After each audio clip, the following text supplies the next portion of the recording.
자, 그러면 여기에서요. 사랑하는 이가 떠나고 남겨진 사람의 아픔이 절절한 영화 8월의 크리스마스를 잠시 보도록 하겠습니다.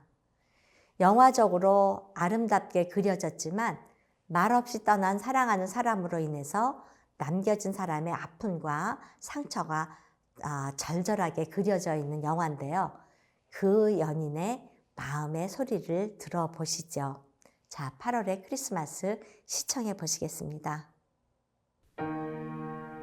반짝이던 여름, 저녁 무렵 노을 뒤로 흩어져 가던 학교 운동장의 아이들 웃음소리처럼 사람과 거리의 향수는 추억과 함께 흐드러졌지만 필름 한 장에 담긴 누군가의 사랑은 영원한 현재로 남았습니다.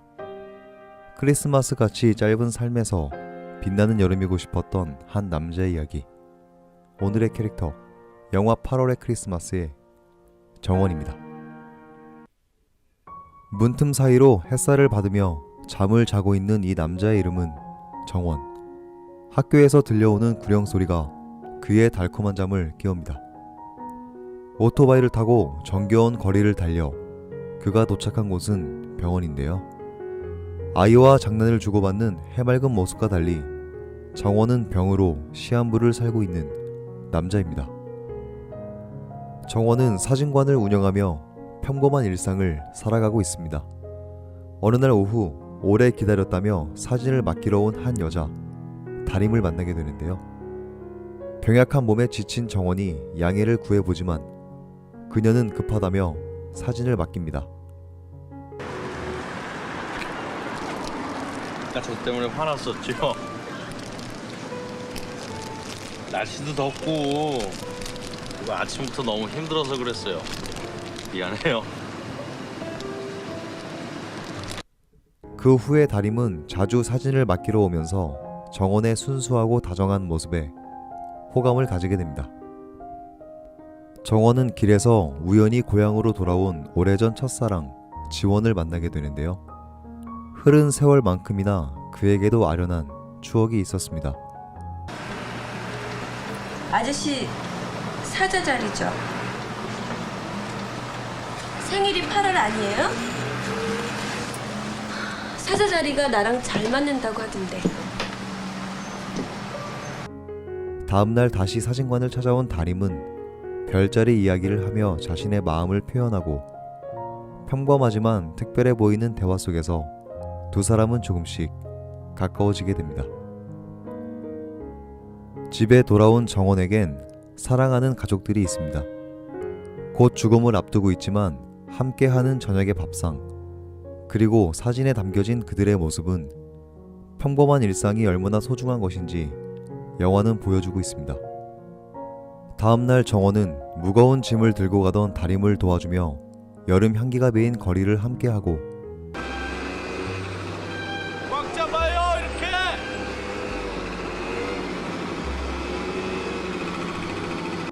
그날 오후 지원이 찾아와 마지막 부탁을 하며 떠나갑니다.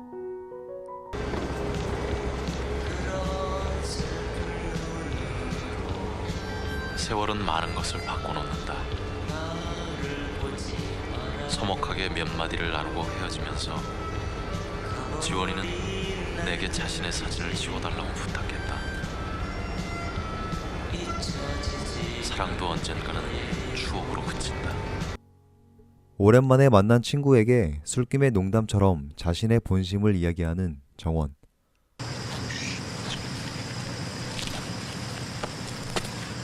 철구야, 나 오늘 죽는다. 아이 새끼 이거 술 처먹으려고 별수작을 다 하고 있어 이 새끼.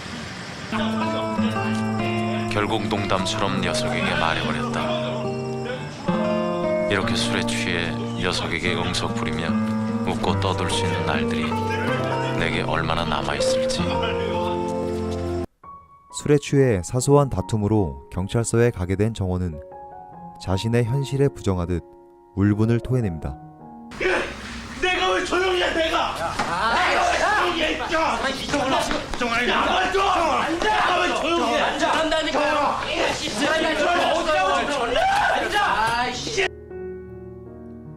모든 걸 받아들이고 평범하게 사는 듯 보였지만 사람의 마음이란 게 뜻대로 흘러가지만은 않듯이 말이죠. 그런 정원의 상황을 몰랐던 다림은 사진관에 자주 찾아오고 오가는 일상적인 대화 속에서 그녀의 밝은 미소만큼이나 정원의 마음 역시 밝아지고 있었습니다. 어느 날 가족 사진을 찍기 위해 손님들이 방문하는데 독사진을 찍는 어머님의 모습이 어딘지 슬퍼 보입니다. 그날 오후 스쿠터를 고치러 간 정원은 비가 오는 거리에서 우연히 다림을 만나고 우산을 빌려 쓰게 됩니다.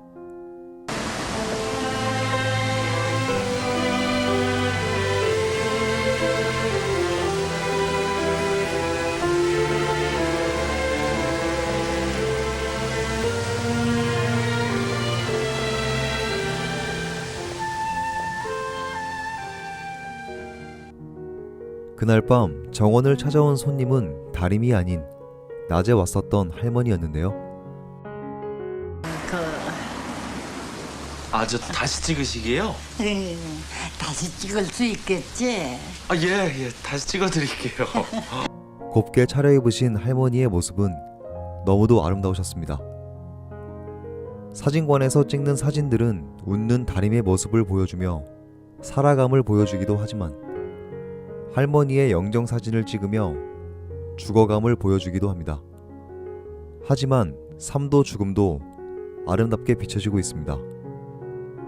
정원의 남은 삶은 짧았지만 그렇다고 해서 그의 삶이 무의미한 것이 아니라는 것을 말하듯이 말이죠. 며칠 뒤 정원은 오랜 시간 만나지 못했던 친구들을 만납니다. 마지막으로 사진을 남기며 삶을 정리해 나가는 정원. 약을 먹고 돌아서는 싱크대에 쌓인 설거지의 일상마저 소중하게 느껴집니다. 자신 떠나고 남아있을 이들이 걱정되는 정원은 아버지에게 비디오 작동법을 알려줍니다. 잘 하지 못하는 아버지에게 화를 내고 나가는 정원도 아무 말 없이 앉아 계신 아버지도 서로의 마음을 알고 있었습니다. 며칠 뒤 다림이 찾아와 데이트 신청을 하는데요. 어머, 내가 얘기 안 했나? 서울랜드에서 일하거든요. 언제든지 오면 공짜표 준다 그랬는데. 근데? 아니, 그냥 그렇다고요. 두 사람은 놀이공원도 가고 운동장에서 달리기도 하며 즐거운 시간을 보냅니다. 집에 바래다 주던 중 첫 데이트에 방귀 이야기를 하는 정원에게 다림은 슬그머니 팔짱을 끼고 정원은 낙엽 쌓인 거리가 마냥 행복했습니다. 그러나 주어진 시간은 길지 않았고 사진관에서 작동법 써내려가는 정원. 그날 밤 정원은 파묻은 베개 사이로 애써 참아온 눈물을 흘립니다. 죽음에 대한 두려움보다 자신이 떠나고 남아있을 사람들에 대한 미련이 그를 더욱 힘들게 했을지 모를 일입니다. 잠깐만 있자. 조심하세요. 아버지 병원 가서 전화 드릴게요. 그래.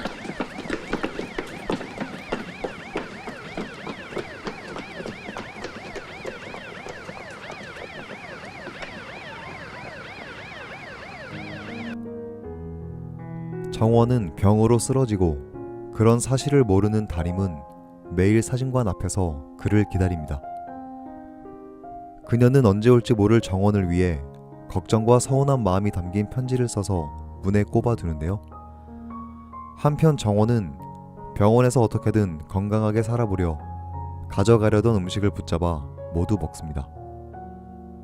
다림은 시간이 지나도 굳게 닫힌 사진관을 보고 편지를 다시 빼내려 하지만 정리하려 할수록 그리움만 커지는 다림의 마음처럼 편지는 오히려 사진관 안으로 들어가 버립니다. 그리고 어느 날 밤 서운한 마음이 커진 그녀는 대답 없는 사진관에 돌멩이를 던집니다. 퇴원하고 마지막을 준비하기 위해 사진관에 찾아온 정원은 그녀의 편지를 읽습니다. 그리고 기다리며 아파했을 그녀보다 더 아픈 마음이 담긴 처음이자 마지막이 될 편지를 적어 나갑니다. 편지를 전하기 위해 다림을 찾은 정원. 하지만 그는 다가가지 못하고 멀리서 지켜보기만 했는데요. 더 큰 상처를 주지 않기 위해 가슴 아픈 선택을 한 것이었습니다. 마지막으로 자신의 앨범을 보며 살아온 흔적들을 돌아보는 정원. 누군가의 인생의 흔적들을 만들어 주어왔던 사진관에서 자신의 마지막 사진을 찍으며 짧지만 아름다웠던 생을 마감합니다. 그해 겨울, 다림은 사진관 앞을 지나며 자신의 사진을 보고 미소를 띄웁니다. 이로써 그녀는 소중한 추억의 조각을 가질 수 있게 되었고, 정원은 사랑의 기억을 간직한 채 떠날 수 있었습니다. 그의 독백처럼 말이죠. 내 기억 속의 무수한 사진들처럼 사랑도 언젠가 추억으로 그친다는 것을 난 알고 있었습니다. 하지만 당신만은 추억이 되질 않았습니다. 사랑을 간직한 채 떠날 수 있게 해준 당신께 고맙단 말을 남깁니다. 함께 행복을 나누던 때도, 힘든 날들에 혼자서 울던 밤도 이젠 지나간 삶이 되었습니다. 그곳엔 설레던 사랑도, 웃고 떠들던 우정도 있었습니다. 돌아갈 수 없는 시간이지만 빛나던 시절을 마음속에 간직한 채 멋있는 어른이 되어가며 또 다른 삶의 이야기를 만들어 가셨으면 좋겠습니다. 아름다웠던 그 어느 여름날의 추억처럼 말이죠.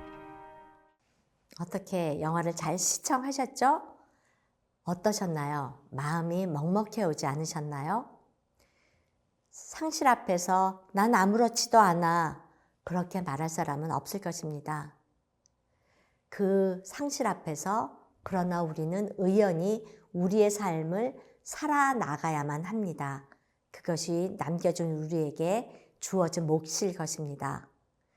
서로를 위로하고 아픈 이의 말을 듣고 마음의 소리에 귀 기울이는 것, 그것이 서로를 돕고 서로를 살리고 서로에게 힘이 될 것입니다. 그러면 어느새 상실 앞에서도 담담히 살고 있는 자신과 이웃을 바라볼 수 있을 것입니다.